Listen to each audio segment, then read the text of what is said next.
तो वैक्सीनेशन सारे हाजी को लेना कंपल्सरी है।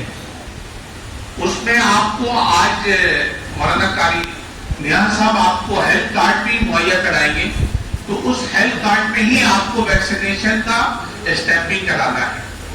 तो वो हेल्थ कार्ड आप लेकर अपने पूरे सफर में वो आप अपने साथ रखेंगे। आज जो आप जब कलकत्ता इम्बार्केशन पॉइंट में जब भी आपकी शेड्यूल आ जाए, तो हमें भी उम्मीद है कि हम 3 तारीख से पूरे कलकत्ता इम्बार्केशन पॉइंट के हाजियों का हम फ्लाइट शेड्यूल उनको जानकारी में हम डाल दें। हो सकता है कि 3 को ना डाल सके तो 4-5 तारीख तक हम आखिरी में तमाम हाजियों का फ्लाइट शेड्यूल डाल देंगे। तो जो मैक्सिमम तो यहाँ पर जितने हाजी बैठे हैं वो तो कलकत्ता इम्बार्केशन पॉइंट से। अब हमारा सिलसिला शुरू भी हो चुका है, अब जाने का वक्त कम है, तो लिहाजा अब हम लोगों को काम ये करना है कि हम लोगों को जाने की तैयारी शुरू कर दी जाएगी। जाने की तैयारी क्या है?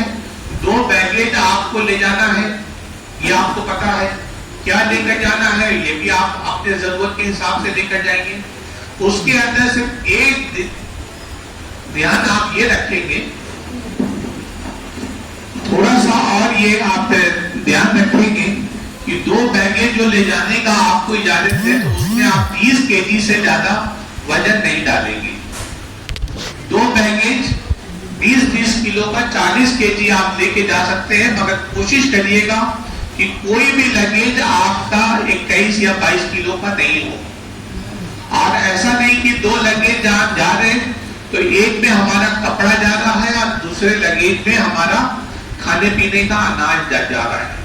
तो जो भी आप लोग का 9 तारीख से लेके 25 मई तक जिनका प्रवास होगा हिंदुस्तान से, वो लोग मदीने शरीफ जाएंगे। तो वो उनका सफर मदीने शरीफ में कुल 9 दिन का होने वाला है और उनको 40 दिन का वक्त उनको पूरे मिलेंगे पढ़ने का। इसलिए हम लोग कोशिश करेंगे कि वो उस दरमियान में हमारे कोई भी नमाज मदीने शरीफ में छूटे नहीं। तो अमूमन लोग क्या होते हैं कि नमाज छूट जाते हैं, फिर उनके दरखास्त आते हैं कि हमारा 2 वक्त का नमाज छूट गया है, तो लिहाजा हमारे मक्का जाने की तारीख को 1 दिन बढ़ा दिया जाए। तो कोशिश ये होनी चाहिए कि 9 दिन का जो हमारा वक्त है उसमें हम 8 दिन के अंदर हम अपना 40 वक्त का नमाज मुकम्मल कर लेंगे। जब आप कलकत्ता इम्बार्केशन पहुंच जाएंगे तो आपके साथ कौन से डॉक्यूमेंट आपके साथ जाएंगे ये आप नोट कर लीजिए। आपके साथ सिर्फ बैंक का दूसरा जो केस आपने जमा करा है उसका जो सेकंड कॉपी भी आपके पास है, तीसरा केस आपने जमा किया है उसकी भी दूसरी कॉपी आपके पास है। तो हज कमेटी का जो रिसिप्ट है वो आपके पास है, वो रिसिप्ट आप अपने साथ कलकत्ता इम्बार्केशन पॉइंट लेकर जाएंगे। ऐसा नहीं कि वो रसीद आप घर छोड़कर जाएं और वहां पे सबूत के तौर पे आप उसको वेरीफाई नहीं करा सके। तो इसलिए जो भी रकम आपने जमा किया है उसका रसीद आप अपने साथ कलकत्ता लेकर जाएंगे। जब आप कलकत्ता में रिपोर्टिंग करा देंगे उसके 24 घंटे के बाद आपको वहां पे आपका पासपोर्ट जो आपने बिहार रहती हज कमेटी में जमा किया है, आपके पासपोर्ट वहां पे दिए जाएंगे। उसके अंदर एक पेपर उसके अंदर स्टेपल किया हुआ होगा, वो आपका वीजा होगा। तो उसको कतई ना करें कि हम पासपोर्ट को वीजा अलग अलग कर दें। उसमें टेप मारा हुआ है, स्टेपल किया हुआ है, वीजा को पासपोर्ट के अंदर ही रहने दीजिए। ज्यादातर लोग क्या करते हैं कि वो पेपर को पासपोर्ट से अलग कर देते हैं, जब इमिग्रेशन में वो लाइन में लगते हैं तो उनके पासपोर्ट में वीजा नहीं होता है।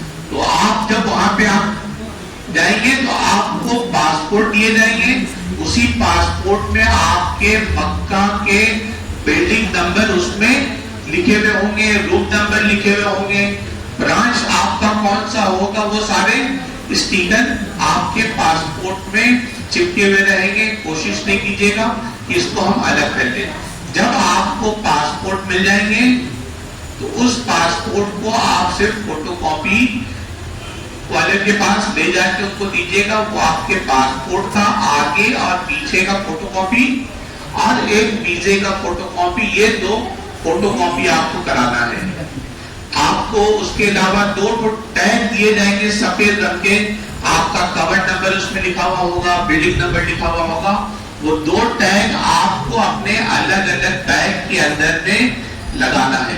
एक बार वो टैग आपके बैग के हैंडल में चला गया तो उसको आप अलग नहीं कर सकते बिना उसको काटे हुए, क्योंकि वो एक बार वो क्लिप लॉक हो जाता है तो वो आपके पूरे सफर में ही वो टैग वो बैग में लगा रहेगा।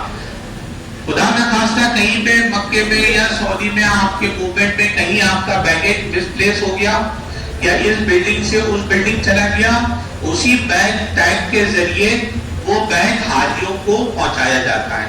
तो जो बैगेज आप वहां पे जमा करेंगे तो उस पे आप जरूर वो सफेद रंग का टैग दिया जाएगा, वो लगा देंगे। एक तीसरा चीज डॉक्यूमेंट आपको दिया जाएगा, आई कार्ड। तो आई कार्ड में वो आपका इंडियन फ्लैग होगा, उस पे नाम, खबर नंबर, हिंदुस्तान का पूरा आपका डिटेल उसके अंदर लिखा रहेगा। वो पूरा सफर 40 दिन आपको वो आई कार्ड पहन के रखना है। चौथा चीज, हाथ में पहनने का कड़ा दिया जाएगा साथ ही साथ में। वो कड़ा होगा स्टील का, उस कड़े के अंदर में आप लिखिएगा कि आपका कवर नंबर उस कड़े पे लिखा हुआ होगा, आपका पासपोर्ट लिखा हुआ होगा और आपके नाम लिखे हुए होंगे। वो कड़ा को आपको अपने हाथ के कलाई में लगा के उसको कस के दबा देना है कि वो कड़ा आपके हाथ में पूरे सफर वो रहे। तो लोग मोन क्या करते हैं, वजू के टाइम में खोल के रख देते हैं और वो कड़ा फिर उनसे गुम हो जाता है। तो वो कड़ा आपको पूरे सफर में पहन के रखना है, क्योंकि जिस वक्त ये कड़ा इसलिए दिया जाता है हाजियों को, जब हाजी कहीं स्टैम्पेड में होते हैं या किसी एहराम के शक्ल में होते हैं तो हाजी पहचान में नहीं आते हैं, उनके नाम पता नहीं होता है ये हाजी का नाम क्या है। तो वो हाथ का जो कड़ा होता है वही हाजी को पहचान दिलाता है कि ये हाजी कौन से मुल्क से हैं, इनका नाम क्या है, इनके पासपोर्ट नंबर क्या है।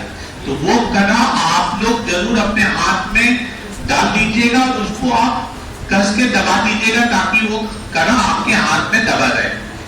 उसके बाद जब आप वहां पे डॉक्यूमेंट आपको मिल जाएंगे तो कलकत्ता हज भवन में ही आपका कस्टमर इमिग्रेशन होना है। तो जब आप वहां पे आइएगा, जब आपका फ्लाइट का समय हो जाएगा करीब, तो 8 घंटे कबल वहां पे बोर्डिंग शुरू हो जाते हैं। 8 घंटे पहले जो भी फ्लाइट टाइमिंग होगा, 8 घंटे पहले वो बोर्डिंग शुरू हो जाता है कलकत्ता हज हाउस के अंदर। तो वहां पे आप अपना बोर्डिंग कार्ड दिखाएंगे, पासपोर्ट दिखाएंगे और 2 लगेज जो आप जमा करना चाहते हैं वो आप वहां पे जमा करा दीजिएगा। स्क्रीनिंग होगा आपके बैग का, एयरलाइंस वाले उस बैग में टैग लगा देंगे। वो बैग फिर वो एयरलाइंस वाले अपने जिम्मा में ले लेते हैं, फिर वो बैग आपको मदीने एयरपोर्ट पे ही मिलेंगे। फिर आपका जब बैग जमा हो गया, आपका इमिग्रेशन हो गया, फिर वहां पे आपको सैनिटाइज करके तब सीधा आपको बस में बैठा दिया जाएगा। बस वहां से फुल हो जाएगी, वो आपको डायरेक्ट एयरपोर्ट लेके जाएगी। उस दरमियान में फिर आप बाहर नहीं निकल सकते अपने लोगों से मिलने के लिए या किसी तरीके से। फिर आप वहीं पे लगेज जमा करते हुए हज हाउस से सीधा एयरपोर्ट, कलकत्ता एयरपोर्ट आप वहां पहुंच जाएंगे। जब कलकत्ता एयरपोर्ट जाएंगे तो अपना पासपोर्ट आपके पास होना चाहिए। ज्यादातर लोग हम लोग ये देखते हैं कि लोग जो सामान जमा कर रहे हैं उसी बैग के अंदर पासपोर्ट भी चेयर में रख देते हैं। वो बैग चला गया और हाजी जब एयरपोर्ट पहुंच गए तो उनके हाथ में पासपोर्ट नहीं होता है। तो पासपोर्ट का जो डॉक्यूमेंट है ये अपने साथ अपने हैंड बैगेज में रखिएगा। इसलिए पासपोर्ट आपको न किसी को देना है, न बच्चे के हवाले करना है। आगे पासपोर्ट आपको अपने साथ हैंड बैगेज में लेके पूरा सफर करना है। जब आप कलकत्ता एयरपोर्ट में आप जाएंगे तो वहां पे आपका कस्टम होगा, फिर उसके बाद आप जाएंगे। तो अभी आपका सफर मदीने शरीफ का हो रहा है तो हमें एहराम का जरूरत अभी नहीं है, तो हमें कलकत्ता एयरपोर्ट में एहराम पहनने की जरूरत नहीं है। तो लिहाजा हम एयरपोर्ट में जाएंगे, वहां पे 1 घंटा 2 घंटा जो भी इंतजार का वक्त होगा वहां हम बैठ जाएंगे। फ्लाइट टाइमिंग से 2 घंटा पहले फ्लाइट में लोग बैठाना शुरू कर देते हैं। तो 2 घंटे कबल वो फ्लाइट का बोर्डिंग शुरू हो जाएगा, तो आप लोग जाके फ्लाइट के अंदर बैठ जाइएगा। तो कोशिश ये होनी चाहिए कि आपका जब कलकत्ता से मदीने शरीफ का कुल सफर 5.5 घंटे का होने वाला उड़ान, तो उस दरमियान में आप कलकत्ता एयरपोर्ट पे ही वजू बना लीजिए, हर चीज से फारिग हो जाइए। और ज्यादातर आप जब वहां सफर करेंगे तो आपको हर कदम में आपको खाने पीने का सामान मुहैया कराई जाएगी। तो लिहाजा ये नहीं होनी चाहिए कि जो सामान हमको मिलता जा रहा है हम उसका डब्बा खोल के उसको देखते चले जा रहे हैं। तो इसका भी हमें एहतराम रखना है। लोग अपने तौर पे गिफ्ट के तौर पे लोग देते हैं, ठीक है, हमें जरूरत है हम रख लेंगे, अपने हैंड बैगेज में रख लेंगे, जब जरूरत हमें महसूस होगी तो हम उसको इस्तेमाल में ले सकते हैं। जब हम फ्लाइट में जाएंगे तो फ्लाइट में भी हमें खाने पीने का सामान दिया जाएगा, वक्त पे खाने का निजाम किया जाएगा या चाय का इंतजाम होगा वो किया जाएगा। जब आप मदीने एयरपोर्ट उतरेंगे तो फ्लाइट वाले आपको फिर एक खाने का डब्बा हाथ में देंगे कि हाजी साहब आप एयरपोर्ट पे आप वो खाना खा लीजिएगा, तो वो भी आपको खाने का डब्बा देंगे। तो अगर हमें जरूरत होगा तो वो डब्बा हम लोग ले, नहीं जरूरत है तो उसको हम लोग छोड़ के ही आगे बढ़ जाए। और जब आप मदीना एयरपोर्ट पहुंचेंगे तो वहां पे आपका कस्टम इमिग्रेशन होगा, मौलिम के लोग होंगे जो आपका पासपोर्ट आपके हाथ से ले लेंगे। फिर उसके बाद जो हेल्थ कार्ड, जो यहाँ पे आपको वैक्सीनेशन हुआ है, वहां पे हेल्थ डिपार्टमेंट की तरफ से आपका हेल्थ कार्ड चेकिंग किया जाएगा कि आपने वैक्सीनेशन लगाया है कि नहीं लगाया है। जो लोग लगा कर गए हैं और उनके लिए कोई दिक्कत नहीं, जो लोग लगा के नहीं जाते हैं उनको वो लोग अलग से कैप्सूल या दवा वगैरह कुछ खिलाते हैं। तो जब वो करा के आप लोग जब मदीना में अपने बिल्डिंग में जाएंगे तो वहां पे आप लोग का क्याम शुरू हो जाएगा 8 से लेकर 9 दिन तक का। उसी दरमियान में हमें 40 वक्त का नमाज भी अदा करना है और उसी दरमियान में फिर उसके बाद हम लोग 9 दिन का क्याम करके फिर हम लोग को मक्का के लिए रवाना हो जाना है। फिर जब हम लोग मक्का पहुंचेंगे तो फिर हम लोग को जब उम्रा के नियत हम लोग मौलाना बता चुके हैं उम्रा के तरीका, तो हम लोग को वहां से एहराम बांध के मक्का जाना है, उम्रा करना है और फिर जब हज के दिन नजदीक करीब आ जाएंगे तो हमको अपना हज मुकम्मल कर लेना है। जब वापसी का दौर हमारा होगा तो आप यकीन कीजिएगा वहां पे तमाम बिल्डिंग के अंदर में जब हाजियों को दिए जाते हैं छोटे छोटे बॉटल में पीने के लिए। तो ज्यादातर लोग क्या करते हैं, जो छोटे बॉटल उनको दिए जाते हैं पीने के लिए, वो लोग बचा के उसको सील नहीं तोड़ते, उसको जमा करके चले जाते हैं। और जब आने के वक्त क्या करते हैं, छोटे छोटे बॉटल को बैग में रख के लेकर आते हैं। तो लिहाजा ये काम भी आप नहीं करेंगे, क्योंकि कोई भी लगेज के अंदर में कोई भी लिक्विड सामान वो लोग लाने नहीं देते हैं। हज 2022 में इसी तरीके का एक वाकया हुआ था। हाजी साहब ने जब अपने लगेज में रख के डाले थे, वो जहाज के अंदर में लीकेज का मामला हुआ था तो कुछ इमरजेंसी लैंडिंग कराया गया था। तो इसलिए वो उसके बाद से तमाम बैगेज के अंदर से खोल के लिक्विड सामान निकाल दिए जाते हैं। जब आप लौट के वापस जद्दा से कलकत्ता वापस आएंगे तो आप लोगों को कलकत्ता एयरपोर्ट में वापसी के दरमियान में 5 लीटर जमजम के केन मुहैया कराए जाएंगे। जब आप वापस आइएगा तो आपको 5 लीटर जमजम कलकत्ता एयरपोर्ट में दिए जाएंगे। तो वो आप जमजम लेके आप अपने घर आ सकते हैं। जब आप यहाँ से सफर कीजिएगा कलकत्ता का तो आपको उसी दरमियान में पता हो जाएगा कि हमारा आने का वक्त कौन सा दिन रहेगा। तो आप लोग कोशिश कर लीजिएगा। जाने में तो हो सकता है थोड़ी सी दुश्वारी हो टिकट करने में या किसी तरीके का मामला आएंगे, तो उस दरमियान में जब आपका वापसी होगा तो आपको पता हो जाएगा कि हम 1 जुलाई को हम वापस आएंगे, तो हम उसी दरमियान में हम अपना वापसी का टिकट पहले से करवा देंगे, तो कंफर्म टिकट होगा तो हमको आने में कोई दिक्कत नहीं होगा। और एक अहम आखिरी चीज ये बता दें कि जो आदमी है जो बीपी का, शुगर का, किसी भी चीज का दवा खाते हैं तो ये कोशिश उनकी होनी चाहिए कि अपना पूरा ये दवा जो रूटीन में वो खाते हैं वो 50 दिन का दवा डॉक्टर प्रिस्क्रिप्शन पे मोहर लगवा के वो लेकर अपने साथ जाए। ज्यादातर पिछले साल जो हमने देखा है हमारे हिंदुस्तान से 14 बिहार के 14 हाजी वहां पे इंतकाल किए थे। ज्यादातर लोगों का हार्ट अटैक से बीमारी हुआ था ना जी।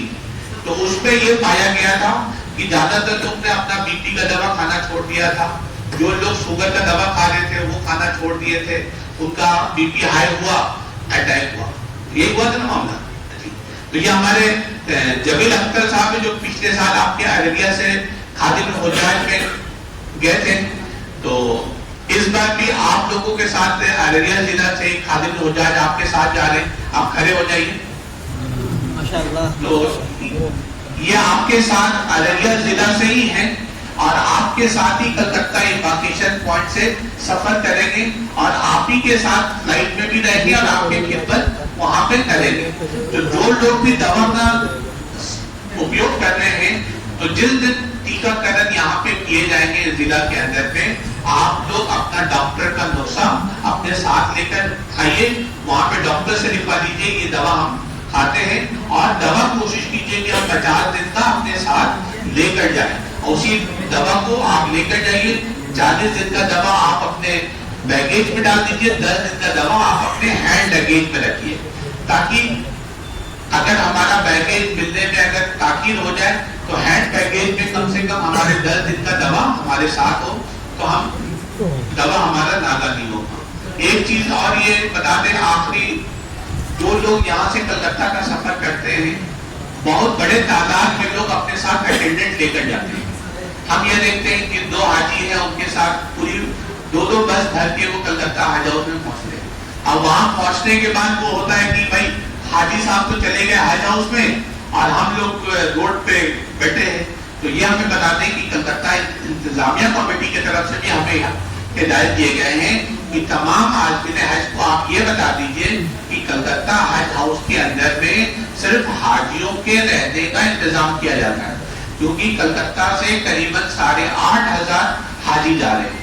हम वहां से करीबन 7-8 स्टेट के हाजी जाते हैं, इसलिए उनको किसी की दिक्कत या दुश्वारी ना हो, इसलिए उन्होंने इस साल के लिए भी एक हिदायत हम लोगों को दी है कि तमाम आज़मीन हज को बता दें कि जो भी हजरात आ गए अपने साथ एक अटेंडेंट लेकर आए, ताकि वहां पे डॉक्यूमेंटेशन वगैरह में उनकी मदद हो जाए, फिर वो आराम से चले जाएंगे।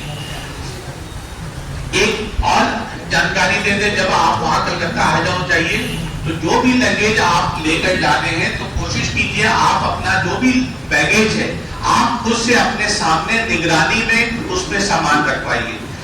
ज्यादातर लोग क्या करते हैं, आपका कपड़ा तो बच्चे लोग पैक करते हैं, ज्यादातर तो यही होता है, हाजी साहब के बच्चे लोग ही उनका बैग तैयार करते हैं। तो उस बच्चे बिना हाजी साहब को बताए हुए भी 40 दिन 50 दिन का वो खैनी उसके अंदर डाल देते हैं, काले पत्ती में लपेट के, या कुछ गुल खाने का जो करने का होता है वो भी आप बिना हाजी साहब को बताए वो डाल देते हैं। जब हाजी साहब से वहां पे सऊदी अरब में जब बैग स्क्रीनिंग होता है तो हाजी साहब से पूछा जाता है कि आपके बैग में ममनू अशिया क्या है, वो कहते हैं कुछ नहीं। जब उनका बैग खोल दिया जाता है और उसमें से निकाला जाता है तो हाजी साहब बोलते हैं हमको जानकारी नहीं है।